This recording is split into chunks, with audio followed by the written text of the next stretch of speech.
Tamil moral story present.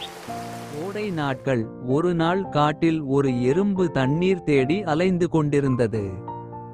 சிறிது நேரம் தேடியபோது எறும்புக்கு தண்ணீர் குளம் ஒன்று கிடைத்தது. குளத்தில் தண்ணீர் குடிக்க ஆரம்பித்ததும் குளத்தில் விழுந்து விடுகிறாள். எவ்வளவோ முயன்றும் அவளால் குளத்தை விட்டு வெளியே வர முடியவில்லை. குளத்தின் அருகே ஒரு மரத்தில் ஒரு புறா அமர்ந்திருந்தது. அவர் அனைத்தையும் பார்த்தார். புறா மரத்திலிருந்து ஒரு இலையை பறித்து தண்ணீரில் வீசியது. அந்த இலையில் எறும்பு ஏறி அவன் உயிர் காப்பாற்றப்பட்டது. எறும்பு புறாவுக்கு நன்றி தெரிவித்தது. சில நாட்களுக்குப் பிறகு ஒரு வேட்டையாரவன் காட்டுக்குள் வருகிறான்.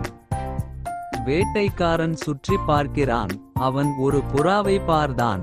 வேட்டைக்காரன் புறாவை அன்பை வைத்து குறிவைக்கிறான். எறும்பு வேட்டைக்காரனின் காலில் கடித்தது. தன் உயிரை காப்பாற்றியது புறா என்பதை அவள் பார்க்கிறாள். புறா பறந்து போயிடுச்சு. எறும்பின் கடித்த பிறகு வேட்டையாடும் அன்பை எடுத்துச் செல்கிறது. இதன் மூலம் புறாவின் உயிர் காப்பாற்றப்பட்டது மற்றும் புறா பறந்து சென்றது. இந்த கதையில் நாம் என்ன தெரிகிறோம் என்று? நல்லது செய்பவர்களுக்கு எப்போதும் நல்லதுதான். Thanks for watching.